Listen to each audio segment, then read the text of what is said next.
everyone, welcome back to our pattern drafting series. In today's video we're starting a new mini-series looking at how to create openings for our garment. So in the previous videos we've talked a lot about how to create collars, how to change kind of the shape of the bodice itself, but now what we're going to look at is how to create just a couple of openings in our mini-series. So the first one that we're going to start with is a very standard button opening. As we do our pattern drafting, we are going to be referring quite a lot to the right hand side of the shirt and the left hand side of the shirt. Now as you're wearing it, your right side is your right hand, so your right side, and this will be your left as you're wearing it. When we're pattern drafting, it may kind of look different, but you need to make sure that you really understand when we're creating openings, which side is your right and which side is your left. Now on a shirt opening where we've got a nice button front like this one right here, you can see that on the right hand side has the buttonholes, and on the left hand side that is where the buttons are attached onto. You can also see that we've got a double layer of fabric to support where the buttons sit on the garment, and that is reflected on both sides, so you can see it's a nice finish on the inside again, so that when the shirt is opened up like this, it's got a really nice finished aesthetic on the inside of the garment as well. So effectively, where the buttons are put onto the garment, we basically just want to almost create a facing and include an integrated facing into the garment so that the buttons sit nice and firm on a double layer of fabric. On the right hand side of the garment, what we want to be doing is actually creating a front button strap which attaches separately onto the bodice. Now that's the way we're going to draft it today. If you do a bit of research, you will see, if you get out your garments in your wardrobe, you'll see that shirt openings are created in so many different ways. There are loads and loads of different ways of doing this, so this is just one of them, and hopefully as you watch this video you'll understand the basic principles, and then you can go and take it away and do whatever you want to do. One of the most important things that we are going to be looking at today and referring to quite a lot is the center front of the garment, and that's exactly where the buttons are placed, because when everything is all done up, we don't want to create extra volume across the front of the bodice. We simply just want everything to tie up nice and neatly right down the center front. So our buttonholes are going to be located on the center front, as will our buttons. As ever with the pattern drafting series, we are not going to be creating the collars or the sleeves or doing anything else to the block. All we're going to be doing is showing you how to create this one pattern drafting aspect, which is to create a nice button opening. As ever with the pattern drafting series, you're going to need your standard pattern drafting tools, which are listed next to me now. Your body block is going to look different to mine. Don't worry about that. Just work with what you've got. The principles are exactly the same across everyone's body block for this technique. Okay, so the very first thing we're going to do for this is we're just going to annotate which pattern piece is our left and which is our right. So imagine that the pattern piece has the right side facing up. This side is going to be our right, and it's going to have buttonholes on it. This side over here is going to be our left side, and this is going to have the buttons sewn onto it. Now this is obviously for a women's bodice. If you were doing a man's shirt, you'd be doing it the other way around, but we're just looking at how to simply draft this strap front with the buttons going up. Now I'm going to show you how to do that, and then obviously you can raise or lower your neckline depending on the design that you want, but still use the same process and way of pattern drafting to create that nice neat button front. Now, our button stand is effectively 3 centimeters wide at this point. That's reasonably wide for a button feature, but that's just really helpful for us as we pattern draft because we can really see the impact of what that's creating. You may well want to create a button stand which is narrower for a more delicate look, or wider for a more sort of impactful look. The first thing I'm going to do is just to add the button stand onto the right side. So I'm going to allow my button stand to be 3 centimeters wide in total, and I want my buttons to go down and to be located down the center front. So I'm going to draw a line offset from the center front 1.5 centimeters to either side of the center front. On my left pattern piece, I'm just going to, once again, our buttons are going to be located down the centre front. So I'm just going to draw a line that is 1.5 centimetres offset again from the centre front on this side. Now on this side, I just want to draw a nice little facing, which is going to go underneath the pattern. So I'm going to draw that at 3 centimetres wide so that the facing extends the whole width of the button stand. Now for me, I'm drawing my button stand at 3 centimetres wide. Now you may well want to do something that is a different width, a bit narrower. It really doesn't matter, just as long as you keep it consistent across both pattern pieces. The next thing we want to do is actually to create a front strap for our buttons, and we want obviously the right side of the fabric to be on the inside and the outside of the garment so that when we open up the collar potentially we can see the right side on the inside as well. So we are going to grab a piece of tracing paper and just trace over this front strap line. The reason why we're going to trace over it, even though it looks like it's just a rectangle, is simply because up here there's a little bit of a curve, can you see? So although that is such a tiny little detail, it's still worth focusing on and getting nice and accurate. Just draw in the centre front line as well, so that you've got that as a nice clear reference. I'm just going to label this so we know what it is. This is the right front strap. What I'm going to suggest now is actually that we flip the tracing paper over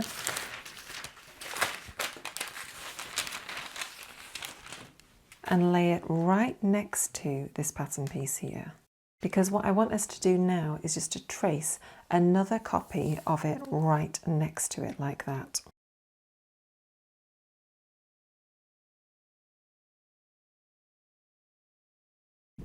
Brilliant. So now we're going to use this handy little expanding gauge tool, which is absolutely brilliant for making sure that you've got even distances between all of your buttons. If you've not got one of these, you can easily just use your pattern drafting ruler and make sure that your buttons are at equal distances along your centre front. And I definitely want my buttonholes to be, one of them to be in line with my apex at that point. So pop your buttonholes on and mark them on the centre front line. And then at this point, I would just use my pattern drafting ruler to mark where the buttonholes go across all of the pattern pieces. It's just nice and easy to do it like that. You can use crosses or lines. This is your project. You denote how you want to mark this little detail onto your pattern pieces. Excellent, well done. So now we have made the alterations that we need to our block. Let's go grab some tracing paper and actually create our pattern pieces. We do not need to add a seam allowance to the side of our right pattern piece. And for the purpose of this video, we're just going to ignore the waist start and just not draw it in.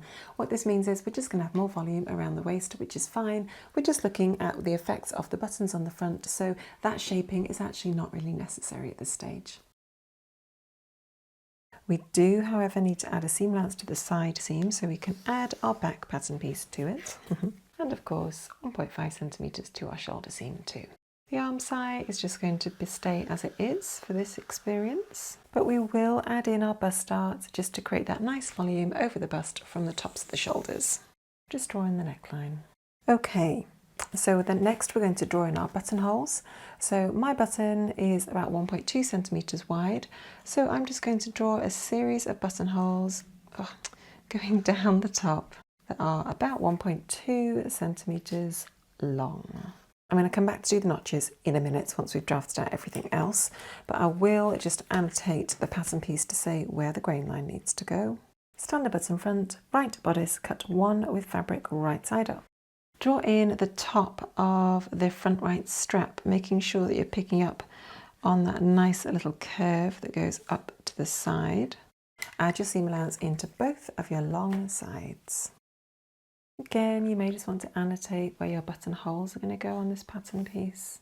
They're just going to go on this side because this is the side that's going to sit on top of the other side. It will all come to light shortly. And let's just say where the grain line is for this pattern piece. Front right strap, cut 1 with fabric right side up. Okay, Moving on to the left pattern piece, the left bodice, very similar to the right bodice, except for we're just going to add a seam allowance to the facing so we can tuck that under and make it nice and neat when we sew it together. Add in your button annotations. I'm just going to draw a little X for mine right along that mark right there. Standard button front, cut one with the right side facing up, and this is the left bodice. Let's just annotate where the grain line sits, which follows the centre front line perfectly. Okay team, what we want to do now is we want to be marking where the centre front is across all of our pattern pieces so that we can make sure when we sew it all together everything aligns. So let's just mark a little notch for where the centre front is for each of the pattern pieces. And let's not forget that the facing, this is our facing line, it's going to be folded there and tucked under. So there is also a centre front line at 1.5 centimetres from that drawn in line at that point, or if it's easier, it's going to be 3 centimetres from the centre front there. Likewise, at the bottom, we can draw a nice little notch in here for our centre front line, and another one there, 2 on this pattern piece, and 1 here. Now, the other thing that is going to be helpful in terms of notches on this pattern piece here is actually going to be to have another one here and another one down here. This is effectively going to be our stitch line that we stitch this onto that with. Just for reference, for me personally, I'm going to draw a little dotted line, dashed line here, so that I know where that stitch line is going to stitch onto, and also likewise on this side, just so I've got that really nice and clear when I come to sew it together. Brilliant. So once we've done our front pattern pieces, obviously that's the bit that we're looking at today as we develop this little technique of looking at button openings. Our back pattern piece is just going to be exactly the same as normal. There's no alterations to that. So you can just trace over that, adding your seam allowances as required and making sure to place the back, centre back on the fold, because obviously we've got an opening at the front now. Cut out your pattern pieces using calico. Make sure to add those notches for the centre front line and annotate where your buttons, buttonholes need to go. And then come back and join me and we'll sew it up together to see what it's going to look like. Okay, so we're going to start off just by preparing our front bodice, and we're just going to do the darts on the front bodice and then repeat the darts on the back bodice.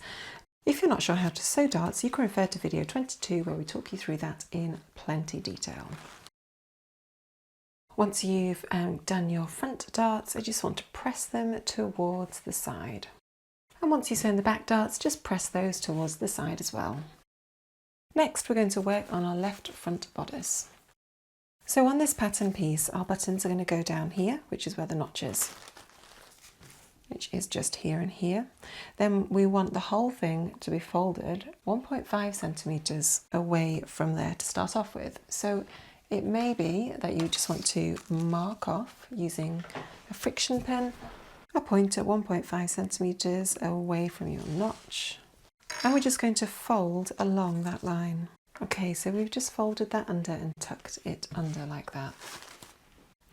Now, effectively, this is just quite simply our facing.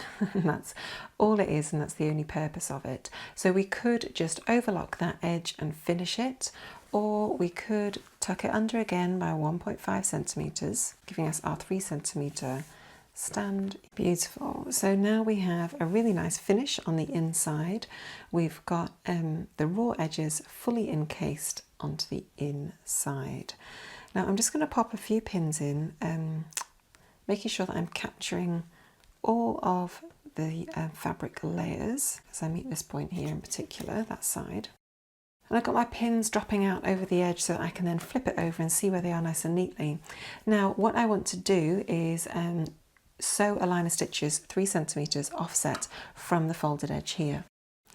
So you may find it helpful just to mark on using a friction pen where that 3 centimetres is, just to make sure that as you're sewing, you're keeping it nice and consistent. Turn on your sewing machine and just stitch along there to ensure that the folded edge stays nice and sewn down.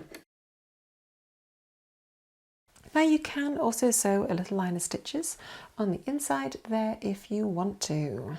The next thing we're going to do is transfer these button markings onto the pattern piece.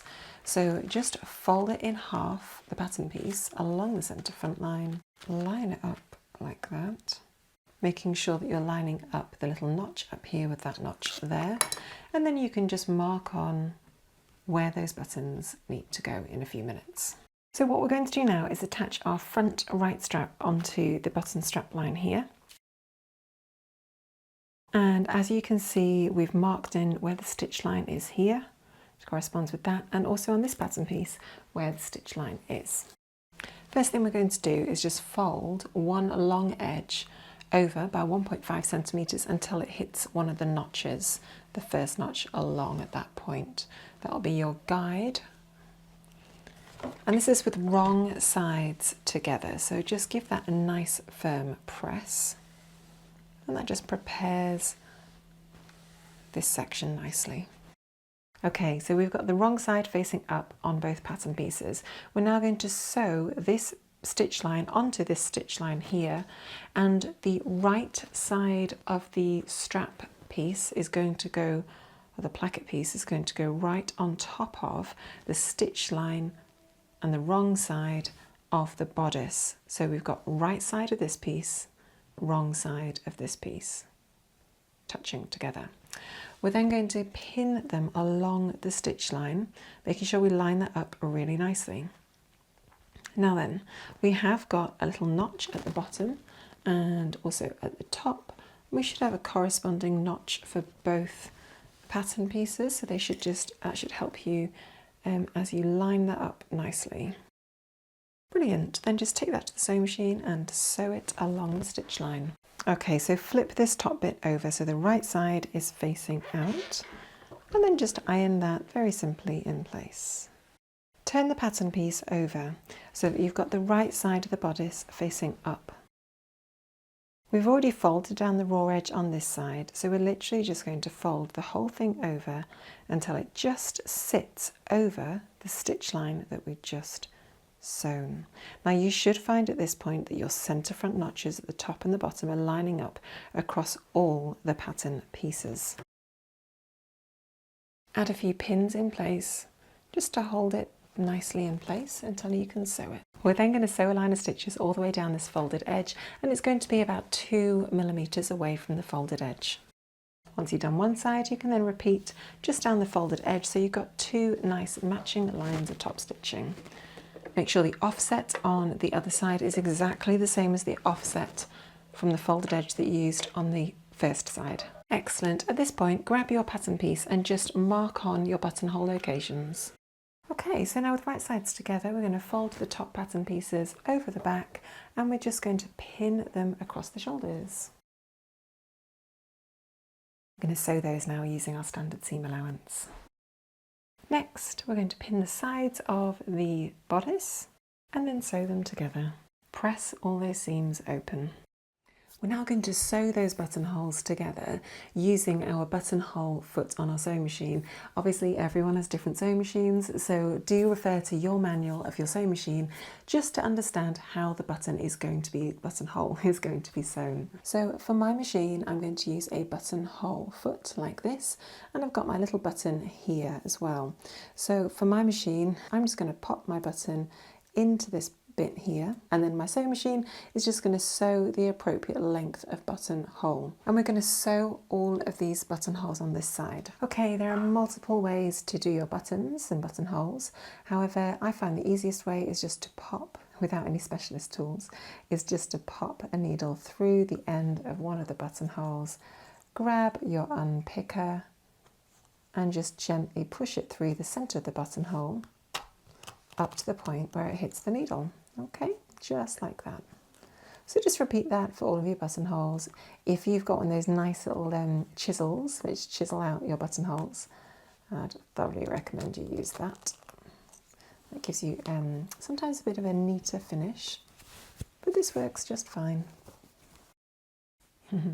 Now then, I'm going to sew these buttons onto the top, and I've got 5 of them to sew, so I'm just going to sew them directly onto the top. You may well have a sewing machine that does this automatically for you, but just to keep it nice and neat, the knotted end I always do from the right side to start off with, pushing that needle down and then just stitching the button in place.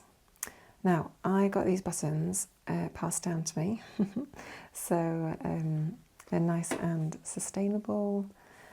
They're a really great idea if you're doing lots of twirls to go to some charity shops and just pick up either leftover, like old fabric that you can reuse, and buttons and notions, just so you're not using like new things every time that you're trying something out. And this is just a temporary thing, these twirls, so we don't need brand new things to be able to check the fit. The other thing that you can do actually with tops in particular is you can actually just use poppers if you want to, instead of sewing on your buttons and doing your buttonholes, because that actually gives like a really great fit, and you know exactly where your buttons and buttonholes are going to go. So that can actually be quite a nice quick way to fit your garment if you don't want to sew buttons and buttonholes. Time to go see what that looks like now then, eh? So here we go. This is our standard button front top. So you can see how it's been drafted out just really simply, and you can imagine doing this particular drafting technique on a range of different tops. So if you lowered the neckline, the principles would be exactly the same as what we've shown you here today. Thanks so much for joining me today. I hope you've really enjoyed this little series as we've started our opening mini series as we look at how to open our top in different ways. Next week we're going to continue by looking at how to create a double-breasted top, which will be really interesting and fun as well. Very similar techniques, but slightly different in the way that we can structure the opening. As ever, we love to hear from our community here at Minerva, so please do post your comments below, let us know your thoughts, and do create an account on our website where you can share your pattern and drafting journey and any other sewing and creative crafty projects that you've been doing. Do share that with the community there. We always love to hear from you. Thank you for joining me this time. I'll see you next week.